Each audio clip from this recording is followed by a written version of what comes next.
halfway home, about 200 hours in. Feeling good.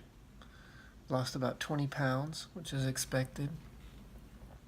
My body's in like full-on ketosis. Did a ketosis stick, and I am in large. Feeling good. Feeling good. I got some days off from working out. Been busy with the family, and but it's going good. I'm beginning stage 3. So let's talk about stage 3. Stage 3 is typically between 8 and 15 days. This stage includes a dramatic improvements in mood and mental clarity, and this stage is seasoned fasters look forward to the most. Yeah, you do. You settle into it. You go through waves of different feelings, from feeling kind of empty. I don't mean psychologically, I mean physically, because you haven't eaten for days and days. You've gotten past all the crap. Your body's just full-on autophagy, breaking into the cells and getting into good stuff. So yeah, I think there's you look forward to it. Once you get past all the crap you got to deal with, you feel better and better. This stage is also known for having, the clear-mindedness. You get that, they call it a keto high or a fasting high. Your brain is burning ketones. Your liver's producing them as well. There's a boost when your body is fully adjusts to fasting. So, you have to find your way through it. Can you do your normal life? I don't think so, because this is a kind of stress that when you add more stress, it becomes very, very challenging. And I don't think you get the best benefit from it. Yeah, I think you're in healing mode. So the healing, you'll get some aches and pains and stuff like that, which I'll talk about more. The side effects I'll talk briefly about. But yeah, so it says that during this stage, your body starts to enter into healing mode. This healing process begins when your digestive system takes a rest from common stressors and toxins. It endures on a daily basis. As a result, your body has fewer free radicals entering into the mix, and oxidative stress ceases.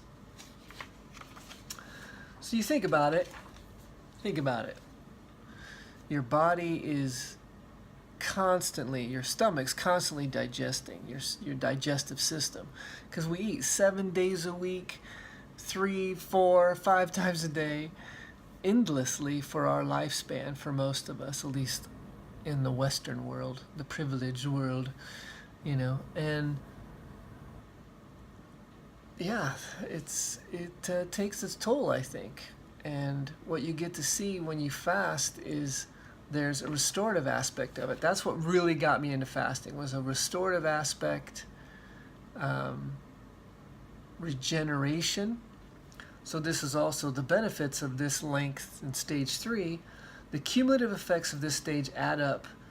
They can be a catalyst for significant health improvements, which I never had any health problems, but it's always good, But anytime you limit free radicals and oxidative stress in you're encouraging healthy aging and positioning yourself for fewer health conditions. While less research, healing process seems to improve health for some. Everything I've read about extended fasting says you have a really healing, restorative aspect the deeper in. As we'll see when I get to stage 4, which is 16 and beyond. So that's why I wanted to go a little beyond that and see what it feels like, because I've only gone a couple times for 10 days, done a lot of different shorter fasts, but intermittent fasting, I'll talk about that later. But so let's look at the side effects, shall we?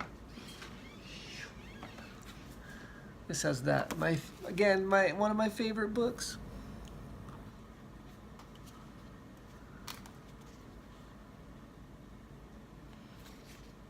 It's quite a list, so bear with me. I won't talk about all of them, but dizziness, that's a fact. Especially when you start to get into things and maybe even longer. Just getting up too quickly, you can feel dizzy. Um, Low blood sugar, the rush of blood, as your muscles activate, man, it gets me, you know. Even in a day 4 of a fast, it can get to me. So I move very carefully, mindfully when I fast, especially in extended fasts. So take your time. Um, Confusion and mental fog, that's usually between 2 and 4 days because you're like, oh, I'm so hungry, but it's not really hunger. Hunger's here, so I've read. Not in your stomach, not in your mind, right? Now that's the food addiction that we have, the constant, like, oh, I'm going to starve if I don't eat, 3 meals a day, every day. That's not true. Sorry. Cold extremities. You feel cold when you fast. Yeah, I get some of that, These last 3 days I've been in a convention center that just pumps air conditioning. So I'm in San Diego, which is warm. But man, it's a freaking refrigerator. And when your fat's out of your body, you get cold. Weakness, I think it's like waves of weakness as your body adjusts. When you transition into ketosis, you can feel some weakness. I felt a bit of weakness this afternoon, some fatigue. That's more what I think of it as, fatigue. But then it went away. Maybe took a little cat nap, put my head down, relaxed, and always drinking my water. Nausea, for me, little bits. Then you just drink water. That's your remedy. Drink water. Usually I feel better. Some people experience vomiting. I have never vomited on a fast, so I don't know what that's like. I don't, sometimes it's part of the detox. I ate a whole food plant-based diet for the last 5.5 years. So I've been that's like a total detox if you do it right. So I detoxed a lot, and along the fasts I've done over the last few years have done that for me as well. Headaches, I haven't experienced that. We'll see. Especially as I get rid of coffee, which I am. Coated tongue and bad breath. Well, I can't smell my own breath. I haven't asked anybody and did the old test. The coating on my tongue, I don't really get that. Maybe at the beginning of when I started fasting, but at least not so far. Was it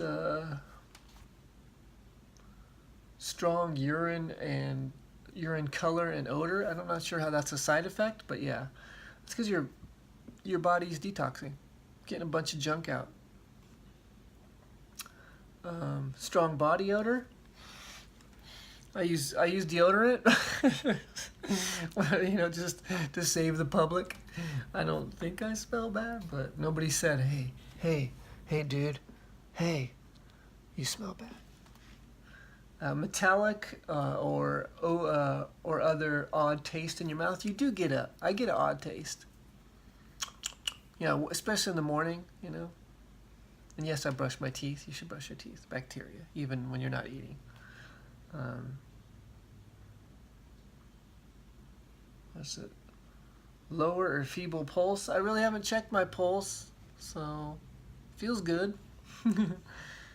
Severe gout. That's only if you're not drinking fluids.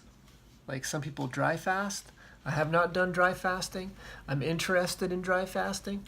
That's another episode down the road when I'll try a dry fast when I have time. I'm interested. There's some interesting research going on about dry fasting, and I'd like to check it out. Emotional distress, I don't have that. I mean, in a way I do, but Um, I don't find emotional distress in fasting. Things can bubble up. Each fast is unique for each person. So some things are going to come to the surface. You might just, it's waves. You might get just melancholia city. You might feel, there's all sorts of things that can happen. That's what's interesting. Little desire for sleep. Yeah, your sleep, I slept really good last night, partly because we've kind of had exhausting days, but not really exhausting. I'm not really exerting myself. I'm just not in a comfortable place. But when you go for the deep fast, comfort is not your friend anyway. You're looking to embrace the suffering wherever you are. That's what's kind of cool. It's, when you go and you're not in your element, like so you're in a convention center all day. You got a plan for food and this and that, and not me. I don't have any food. All I do is water, and fortunately at this convention center there's water everywhere. And I don't poop. That's another. You don't poop when you fast. At least maybe a couple days in you will, but after that, my last 10-day fast, I didn't poop for 14 days. And I did a 10-day fast. I didn't poop until 3 days after, 14 days after, 4 days. 4 days after my fast ended. So, and that's after I refeed slowly. You refeed. And we'll talk about that. As I refeed,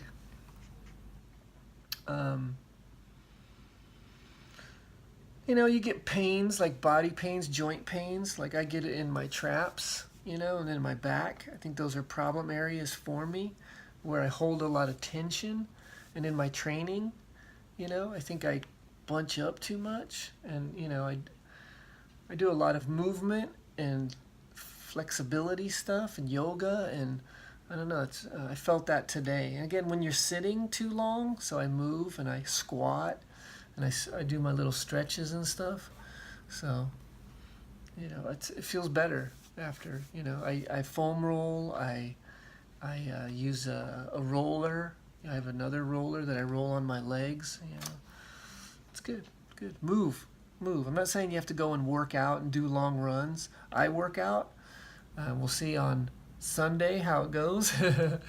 But I think, take it easy. Listen to your body. Don't go too hard on yourself. Diarrhea, I've never experienced that. So they say diarrhea is during the detox. So that might be an experience. Extreme hunger, I'm not hungry at all. No.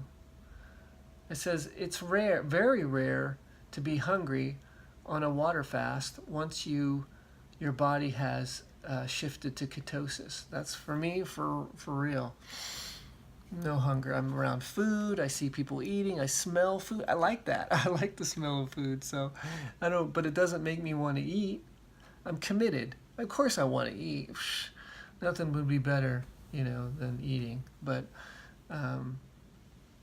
it makes me look forward to it. I'm going to probably break my fast with watermelon or avocado. I haven't decided. I like the idea of watermelon. It's cold and refreshing. It feels good. But and then I'll refeed every 2 hours on that day. Every 2 hours, just small amounts of food. You have to let your digestive system slowly start back up. Some people might have heard of refeeding syndrome. Like for people who are in deep fast or have been starving. They give them, like, here, have a cheeseburger, and that can kill them, because your digestive system goes in like the shock and all this stuff flooding into your system. Your body just goes haywire. So you have to be very careful when you go into the refeeding process. So far, so good. So that's my day 8, halfway point, feeling good. Feeling very confident,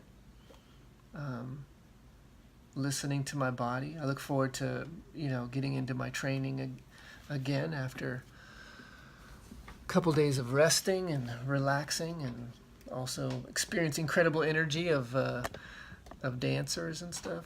It's just been very nice days. A couple more days left, and Monday I'll have to exert myself to some extent. Have to do some furniture moving, and that'll be fun. We'll see how that goes. I'll be on, what day will that be? Like day 12, day 12, lifting some heavy objects. Not super heavy, but, we'll see how it goes. One day at a time. Slow and easy, slow and easy. I hope everybody is well. Thanks for watching, and I'll see you tomorrow.